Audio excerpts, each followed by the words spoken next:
Bismillahirrahmanirrahim. Assalamualaikum warahmatullahi wabarakatuh. Pemirsa, berjumpa dengan kami di Jangan Salah Arah. Ya, seperti biasa kita panaskan lagi suasana isu ya di media, di internet tentunya.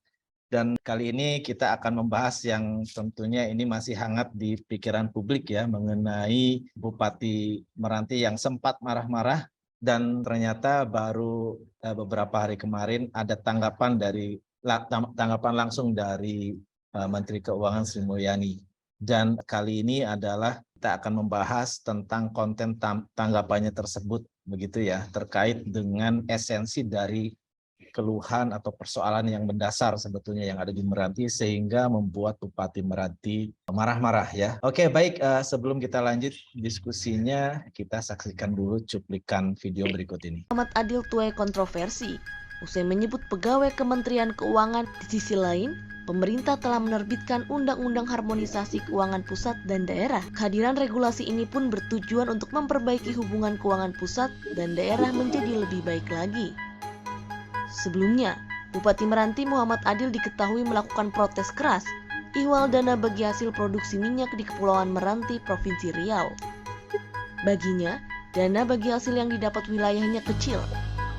Padahal pengeboran minyak dilakukan secara besar-besaran di tengah kenaikan harga minyak dunia. Ya baik, itulah tadi sedikit cuplikan ya mengenai isu tersebut. Dan sebelum kita lanjutkan, jangan lupa untuk like, share, komen, dan subscribe untuk mendapatkan notifikasi update berikutnya. Ya baik, Sri Mulyani mengungkapkan bahwa dalam menentukan DBH hingga waktu pembayarannya ke pemerintah daerah sudah memiliki aturan dan formulasi. Hal ini berlaku bukan hanya DBH migas, tapi sawit dan komoditas lainnya. Kemudian beliau menyampaikan juga, mencontohkan perhitungan sawit atau CPO yang formulasinya ada dalam Undang-Undang Hubungan Keuangan.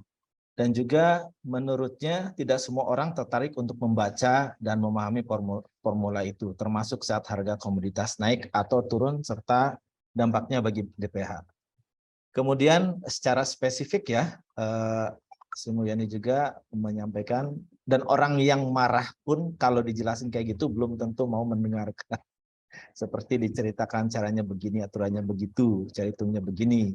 Pokoknya yang penting kapan aku dibayar. Nah ini tentunya kalau kita simak baik-baik akar persoalannya ini kan Meranti ini adalah penghasil minyak ya yang besar ya. Karena Riau itu penghasil minyak terbesar, tapi ternyata masyarakatnya itu miskin ya. Ya, menanggapi ini Bang Matnur gimana nih Bang? Ya, terima kasih Bro Eko. Suara saya sudah terdengar ya? Jelas. Jadi gini Bro, kalau Bu Sri Mulyani ya tidak merespon secara langsung, itu menunjukkan sebetulnya Bu Sri Mulyani dalam kondisi tidak percaya diri untuk menjelaskannya, Bro. Kenapa saya katakan tidak? Biasanya karakternya Pak Bu Sri Mulyani itu kalau dia punya jawaban yang sangat logis, sangat rasional, dia langsung merespon. Jadi impulsifnya tuh tinggi Bu Sri Mulyani itu. Tapi untuk yang sekarang saya kira ketika ada tuntutan ya, apalagi yang menuntut ini adalah salah satu kabupaten yang tadi Bro Eko sampaikan, dia bukan yang terbesar Bro Eko, tetapi dia terjadi peningkatan terus.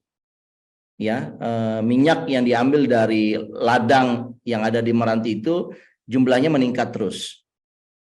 Kalau yang terbesar kan Rokan Hilir, ya Dumai dan sebagainya. Tapi yang sekarang ini dia tidak bukan termasuk yang terbesar, tapi dia tiap tahun mengalami peningkatan dari waktu ke waktu. Dan dia merasa dengan ada peningkatan ya barel per harinya, berarti harusnya dia mendapatkan dana bagi hasil yang lebih besar. Nah di dalamnya dengan undang-undang hubungan keuangan daerah dan pusat itu dilaksanakan di saat dia mengharapkan ada kenaikan, tetapi undang-undang itu diberlakukan di tahun 2021. Sehingga di tahun 2022 apa yang diharapkan untuk mendapatkan dana bagi hasil yang lebih besar tidak, dan kemudian dia protes. Nah sebetulnya kita berharap Bu Sri Mulyani ini mau menjawab akar persoalannya. Akar persoalannya ini kan ya kalau kita lihat ya, memang pembagian dana bagi hasil itu menjadi tidak fair dalam konteks Meranti ya. Ini menurut saya menarik sekali ya, bahwa Meranti ini adalah satu daerah ya yang berada di Provinsi Riau ya. Kemudian kalau kita ranking bagaimana angka kemiskinan ya yang ada di Provinsi Riau, kelihatan nggak bro? Ya. Ternyata Meranti adalah ranking 1 dalam kemiskinan di Provinsi Riau. Ya, Rokan Hulu, Rokan Hilir ya. Ini memang penghasil minyak. Ya. Tetapi kalau kita lihat angka kemiskinannya ini sangat tinggi, bahkan melebihi tingginya dibandingkan rata-rata nasional yang hanya 9%. Meranti 25,68%. Ini jadi kalau ada 4 orang, 1 diantaranya itu miskin. Dan miskin definisi di sini ini dari 2021 ya, adalah miskin yang sebetulnya sangat miskin gitu loh untuk ukuran World Bank. Ya, karena World Bank punya standar 2 US dollar per hari. Kalau standar kemiskinan kita ini di bawah World Bank.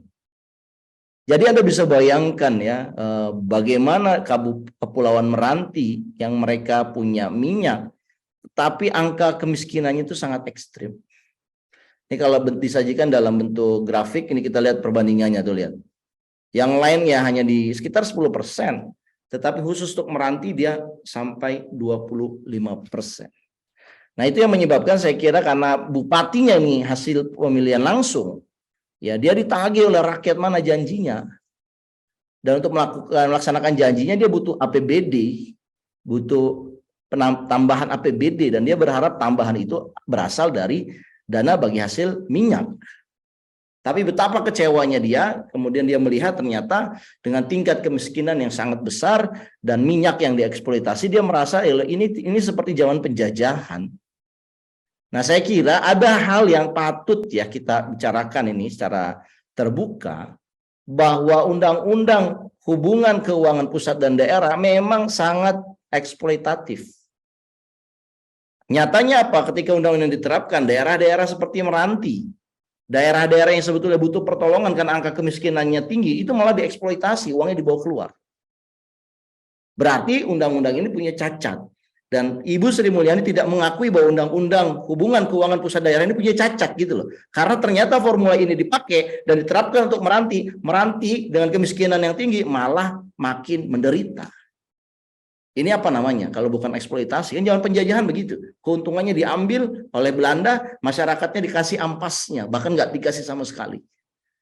Nah, oleh karena itu, Bro Eko, saya kira ada PR besar yang harusnya Bu Sri Mulyani mengadres persoalan ini, bahwa oh ternyata formula yang saya susun dalam undang-undang ini salah.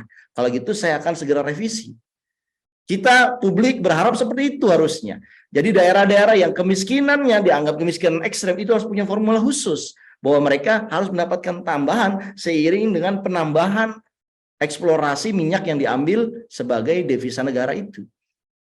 Manakala ini tidak direvisi, gawat Breko dampaknya. Kenapa? Daerah-daerah dengan kemiskinan ekstrem ini akan mudah terayu oleh negara lain, ataupun dia akan memberontak ya karena dia merasa dieksploitasi. Nanti ada istilah Jakarta dengan daerah, seperti kasus Aceh dulu ya, waktu saat DOM. Kita ini dijajah sama orang Jakarta. Itu kan orang-orang di Aceh dulu ya, sebelum adanya tsunami. Nah, kalau ini dibiarkan, nanti ada perasaan seperti itu, yang tentunya ya kita tidak menghendaki. Kita mau Indonesia ini makin bersatu. Tetapi aturan undang-undang pembagian keuangannya tidak membuat kita bersatu. Menurut saya inilah PR-nya Ibu Sri Mulyani, inilah PR-nya pemerintah bersama dengan DPR untuk merumuskan bagaimana formulasi yang paling tepat, terutama untuk daerah-daerah yang status kemiskinannya itu sangat ekstrim seperti Meranti. Itu harusnya diprioritaskan lebih dahulu. Memang saya memahami dana bagi hasilnya memang cenderung turun bahkan, tetapi memang daerah-daerah dengan kemiskinan itu mendapatkan bantuan-bantuan yang lain. Tetapi bantuan yang lain itu tidak mencukupi. Nah, bantuan yang langsung kelihatan akan mencukupi adalah bantuan dari dana bagi hasil minyak, karena itu jumlahnya gede. Nah, formula inilah yang kemudian harus direvisi oleh Ibu Sri Mulyani. Saya kira itu, Bro, tanggapan dari saya.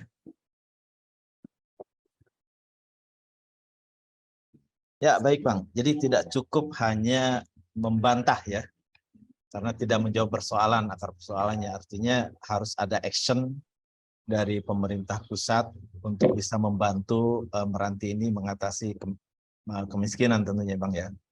Dan sangat tidak bijak sekali kalau hanya menjawab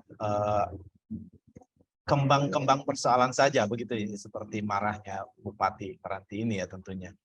Dan tentunya pemangku kebijakan harus melihat ini secara bijak ya, dan harus ada upaya untuk membantu kalau memang kemiskinan itu menjadi persoalan. Mungkin seperti itu ya Bang ya. Ada last statement? Iya, saya ingin katakan begini ya, kalau kita punya menteri terbaik, menteri keuangan terbaik di seluruh dunia, harusnya kita juga punya kebijakan keuangan yang terbaik di seluruh dunia. Dan kebijakan keuangan yang terbaik di seluruh dunia itu harusnya memberikan fasilitas atau kesempatan yang lebih besar kepada mereka yang termarginalkan. Jadi uang itu diberikan untuk membantu mereka yang paling susah. Dan uang itu ditarik dari mereka yang kaya untuk didistribusikan kepada mereka yang paling susah. Itulah konsep Menteri Keuangan yang terbaik. Kesetaraan dan mendukung keadilan sosial. Dan apa yang dilakukan Ibu Sri Mulyani ini belum menunjukkan bahwa beliau berpihak apa yang namanya kesetaraan dan keadilan sosial. Ya, bahkan masalah demokrasi dan kapitalisasi yang ada di dunia saat ini masalahnya itu, bahwa dunia merasakan adanya ketimpangan ekonomi yang semakin lebar antara yang daerah dengan pusat. Oleh karena itu perlu ada hal yang mendekatkan gap. Dan pendekatan gap itu harus melalui undang-undang. Jadi saya ingin katakan, kalau Ibu Sri Mulyani menggunakan nalar intelektualnya, harusnya dia berani mengatakan bahwa memang undang-undang ini ada, tetapi bukan berarti sempurna. Kami akan mendengarkan keluhan bupati-bupati yang lain termasuk Meranti, dan kami akan berjanji akan merevisi ini supaya ada pembagian yang lebih berkeadilan. Begitu harusnya, bro. Mudah-mudahan Bu Sri Mulyani mendengar. Baik Bang, terima kasih atas pencerahannya, dan itu tadi diskusi kita tentang persoalan Kabupaten Meranti ya, dan semoga ya pemerintah mendengar ini ya. Jadi tidak cukup membantah, merasa disudutkan dan sebagainya, tapi harus ada upaya konkret untuk mengatasi akar persoalannya. Itu memang peranannya, tugasnya pemerintah ya. Ya, itu saja mungkin untuk topik kali ini. Terima kasih Bang Matur atas pencerahannya, dan pemirsa jangan lupa untuk like, share, komen, dan subscribe ya. Ini 95% yang nonton nggak subscribe, jadi untuk eksistensi yang lebih baik, update atau lebih baik, silahkan subscribe Ahmad Nur Hidayat Channel. Ya, saya akhiri. Billahi taufik wa hidayah. Assalamualaikum warahmatullahi wabarakatuh. Sampai jumpa. Waalaikumsalam warahmatullahi wabarakatuh. Sampai jumpa, Bu Eko.